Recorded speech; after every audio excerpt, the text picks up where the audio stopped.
1377년 5월 경주 지리산 계곡에서 한 젊은 무인이 외침을 질렀다. 나이 겨우 21세의 이방과였다. 아버지 이성계와 함께 노략질하러 온 외구 무리를 향해 칼을 휘둘렀다. 칼날이 햇빛에 반짝이고 말의 발굽이 흙을 박차며 일으키는 먼지. 그것은 고려 말의 혼란 속에서 새로운 시대를 향해 나아가는 한 가문의 기상을 보여주는 장면이었다. 그로부터 몇 년 후 이방과는 아버지와 함께 황산대첩의 전장에도 섰다. 창을 들고 맹수처럼 싸우던 그 무인. 당대의 누구도 예상하지 못했다. 이 창검의 고수가, 이 무인의 기질이 다분한 청년이 언젠가 왕의 자리에서 격구나 즐기겠다고 중얼거리며 온몸으로 무관심을 표현할 날이 올 줄은. 이방과는 태조 이성계의 둘째 아들이었다. 그 앞에는 맏형 이방우가 있었다. 장남이라는 신분이 가져다주는 자연스러운 기대감, 장자로서의 무게와 책임, 그것이 모두 이방우의 어깨에 얹혀 있었다. 하지만 운명은 냉혹했다. 맏형이 조선 건국 불과 2년 후 병으로 일찍 사망하자 그 모든 것이 차남의 어깨로 옮겨졌다. 만약 이 한 가지 사건이 없었다면 조선의 역사는 완전히 달라졌을 것이다. 하지만 역사는 만약을 용납하지 않는다.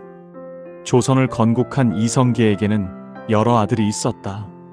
그들의 이름을 나열하면 이방우, 이방과, 이방애, 이방간, 이방원. 각자 다른 성격을, 다른 야망을 가진 이들이었다. 그리고 그들 사이에는 끊임없는 긴장이 흐르고 있었다. 이는 국가 건설 초기에 불가피한 현상이었다. 누가 아버지의 사업을 이을 것인가? 누가 조선의 미래를 좌지우지할 것인가? 이 질문 속에서 형제들의 관계는 점점 경색되어 갔다. 특히 넷째 아들 이방원은 남달랐다. 가장 뛰어난 머리, 절치부심하는 야심, 시대의 흐름을 읽는 해안. 그는 신진관료 정도전의 눈에 띄었고 급진적인 개혁을 꿈꾸던 신진 세력의 대표주자가 되었다. 정도전이 그려낸 신진국가 조선의 미래상. 그것은 정확하게 이방원과 맞아떨어졌다. 마치 두 조각의 퍼즐이 딱 맞춰지는 것처럼 이방과도 정도전을 경계했다. 그것은 형으로서의 본능이었다. 아무리 유능한 신하라도 왕 위에 군림하려는 신하는 위험했다. 이것은 동생 이방원과 같은 생각이었다. 하지만 여기서 두 형제의 선택은 달라졌다. 이방원은 정도전을 활용하려 했고 이방과는 그저 거리를 두고 지켜보고 싶었다.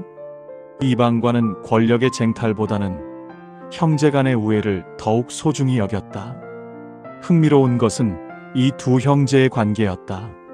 실록에 명시된 것은 아니지만 많은 역사가들이 지적하듯이 이방과와 이방원은 다른 형제들과 달리 특별히 우애가 돈독했다고 전해진다.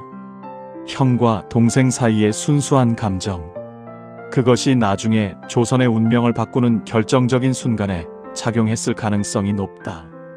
역사라는 큰 무대 위에서 가족의 사랑이 얼마나 큰 역할을 할 수 있는지를 보여주는 대목이다. 1398년 조선 건국 10년도 안 된 신생 국가는 피비린내 나는 반란의 소용돌이에 휩싸였다. 제1차 왕자의 난이다. 이 변란은 단순히 권력 싸움이 아니었다.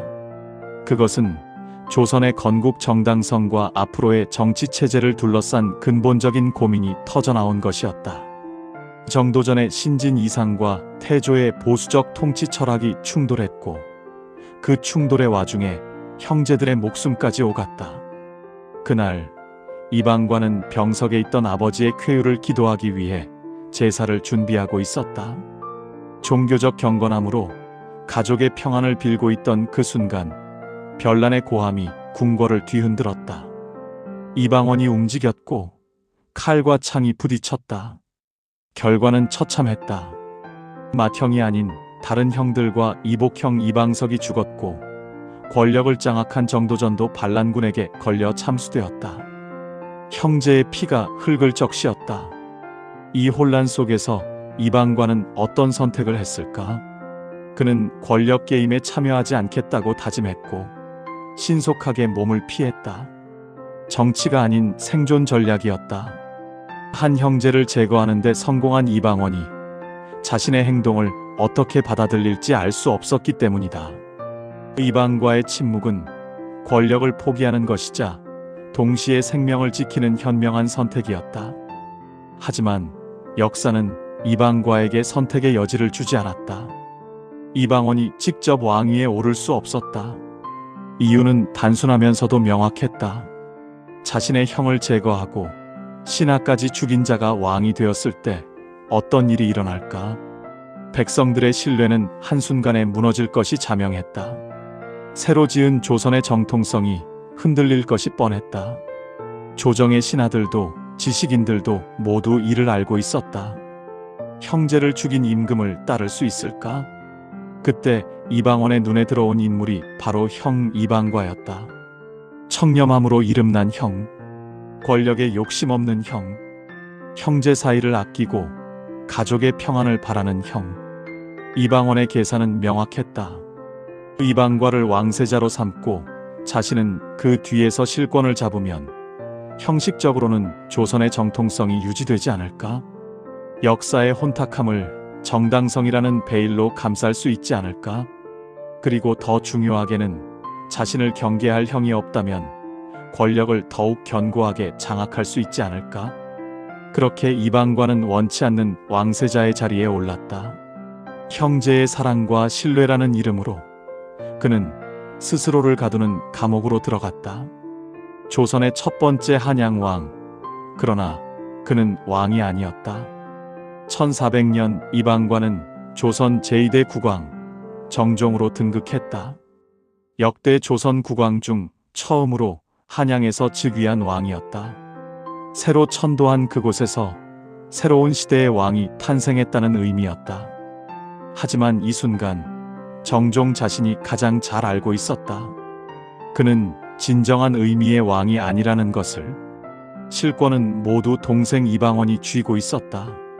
조정의 신하들도 서울의 백성들도 지방의 양반들도 모두 알았다. 누가 진정한 왕인지를. 그럼에도 불구하고 그 상황이 유지되기 위해서는 한 가지가 필수적으로 필요했다. 정종이 자신의 처지를 명확히 인식하고 거기에 완벽하게 맞추어 행동하는 것이었다. 만약 정종이 왕의 자리에 기대어 권력을 행사하려 했다면, 그렇다면 조선은 또 다른 형제 싸움의 소용돌이에 빠졌을 것이다. 정종은 선택했다. 몸을 낮추는 것이었다. 이것은 권리의 포기가 아니라 조선을 위한 거대한 희생이었다. 매일 격구장으로 향했다. 격구는 말을 타고 공채로 공을 치는 경기였다. 유럽의 폴로와 유사한 이 스포츠는 정종의 완벽한 도피처였다. 정무는 돌보지 않았다. 중요한 국사도 미루었다. 조정의 중요한 결정에서 자신을 뺐다. 신하들 앞에서 권력을 드러내지 않았다. 정치적인 입장을 표명하지 않았다. 그의 몸 전체가 이렇게 외치고 있었다. 동생이여, 나는 권력에 욕심이 없다네. 나는 그저 형일 뿐이다. 나는 왕이 아닌 인간으로만 존재하고 싶다. 이 침묵의 언어는 어떤 웅변보다도 강력했다. 이방원은 안심했다. 형이 경쟁자가 될 리 없다는 것을 깨달았다. 그리고 이 소박한 신뢰가 조선 초기의 가장 큰 재산이 되었다. 역사가들은 종종 정종을 유약한 군주라고 평가해왔다. 무능함의 상징으로 치부해버렸다. 하지만 이것은 심각한 오독이다. 정종은 결코 기가 약한 인물이 아니었다. 태조 이성계와 마찬가지로 순수한 무인 기질을 가진 사람이었다.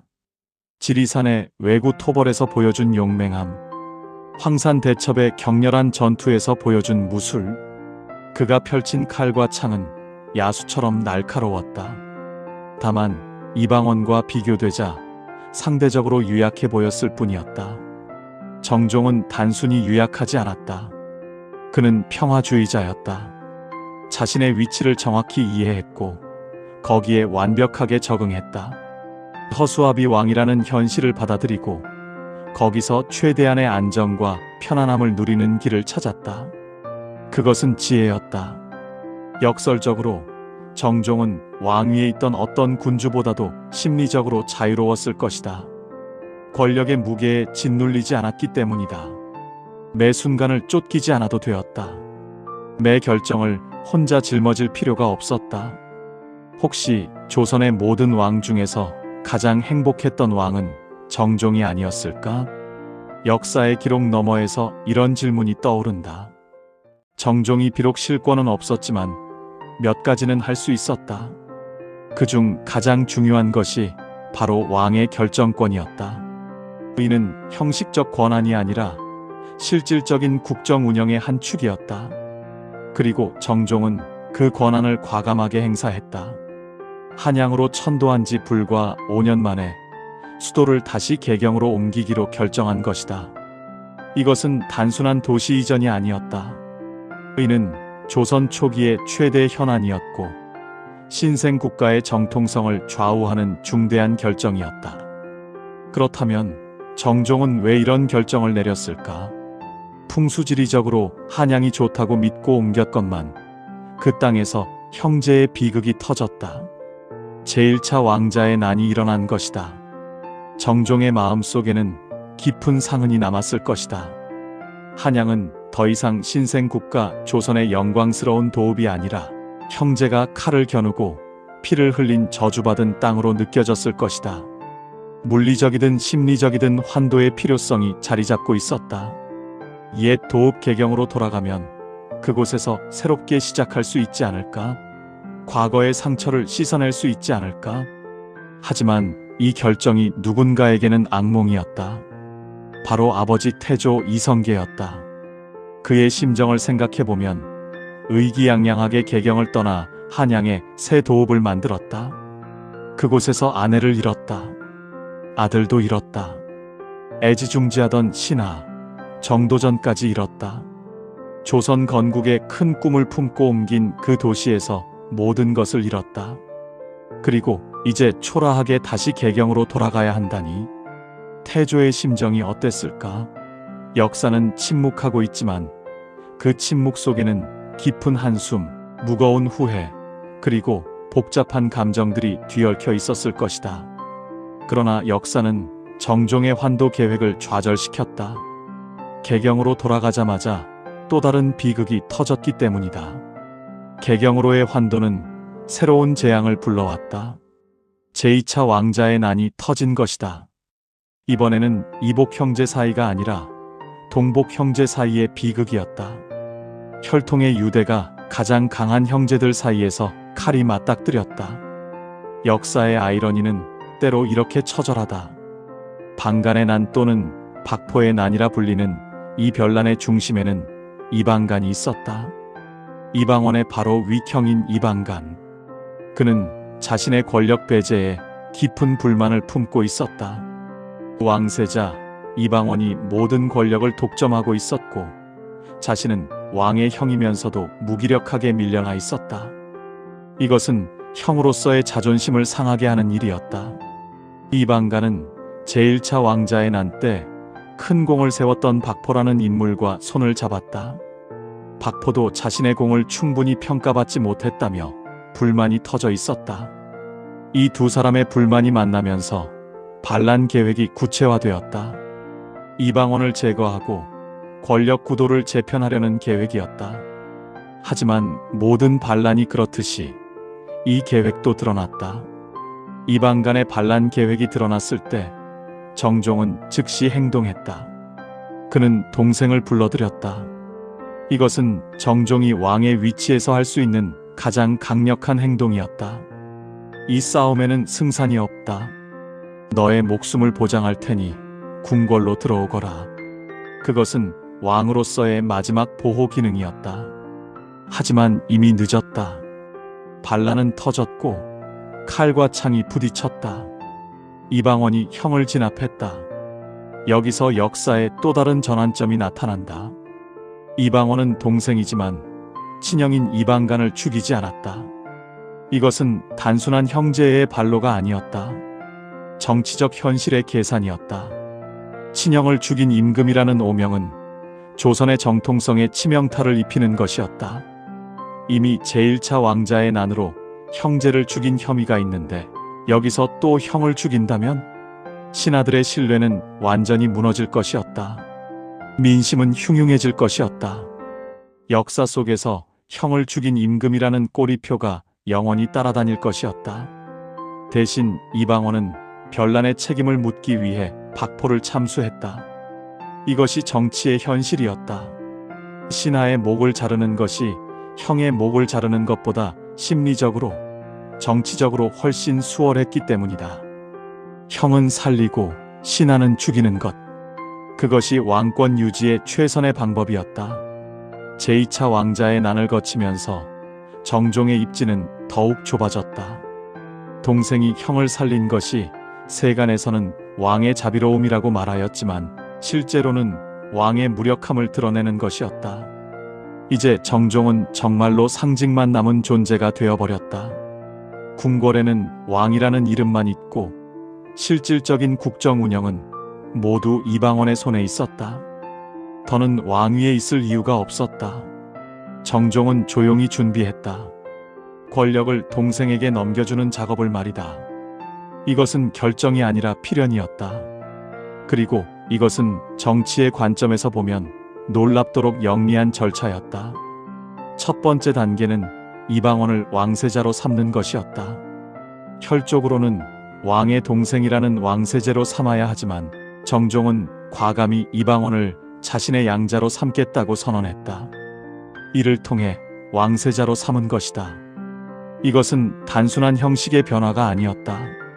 유교 국가의 관례상 아버지 다음에 아들이 왕통을 잇는 것이 정상이었기 때문이다.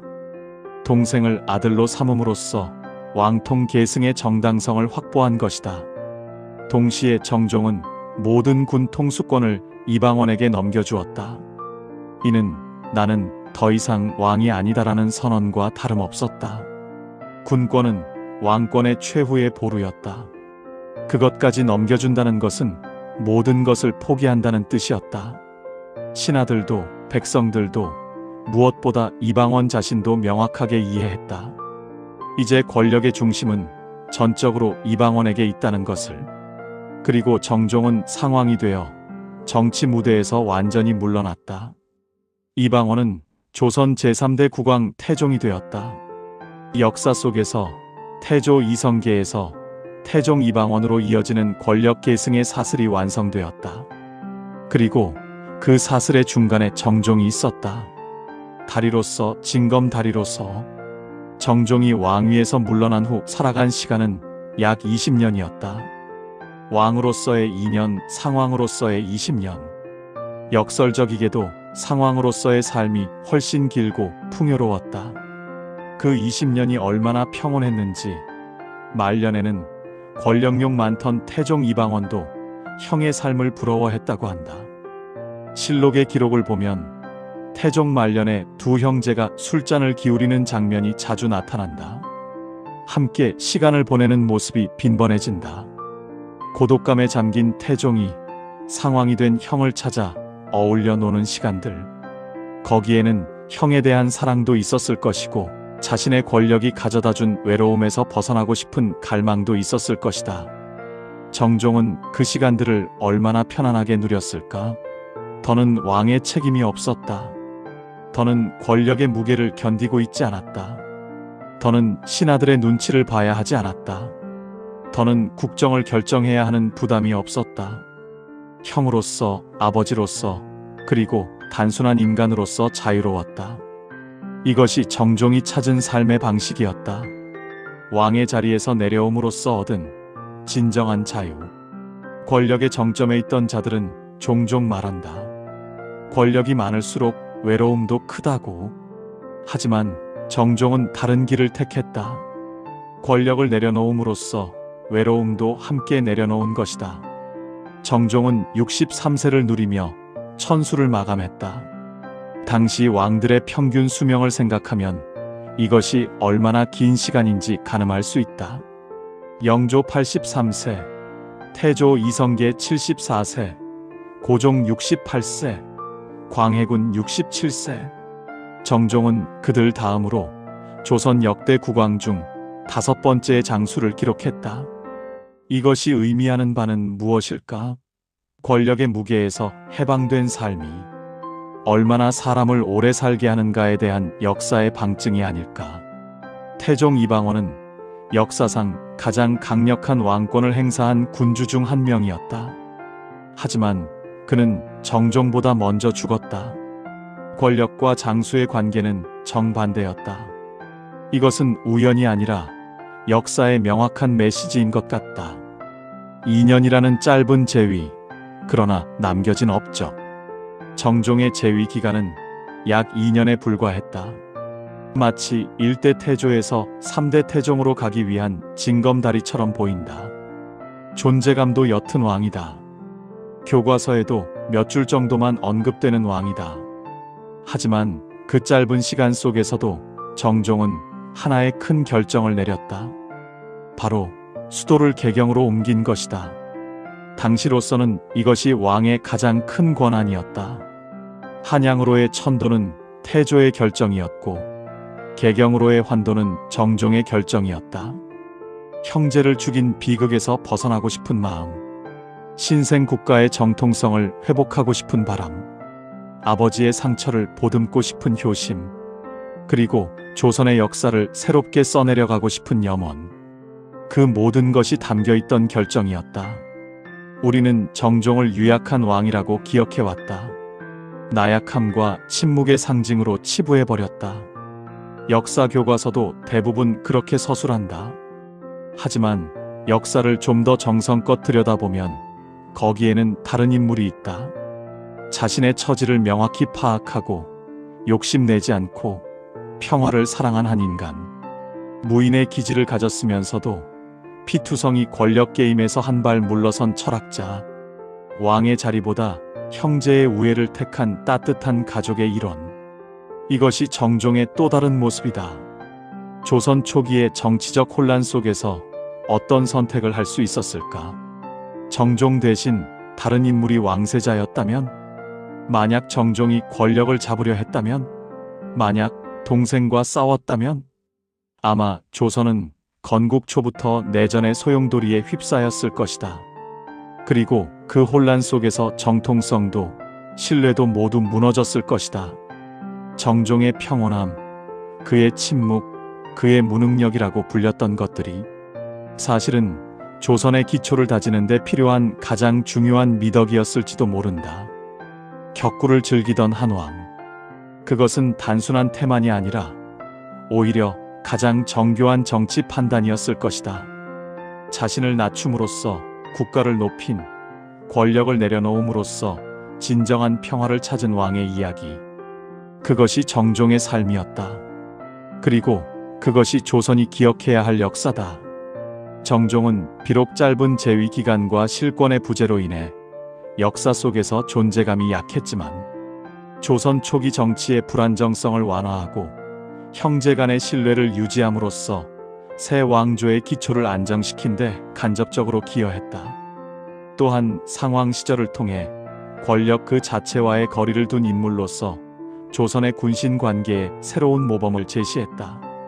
정종의 삶은 권력과 인간의, 개인의 욕망과 국가의 평온 사이에서 어떻게 선택할 것인가에 대한 역사의 질문이자 그에 대한 가장 진정한 대답이었다.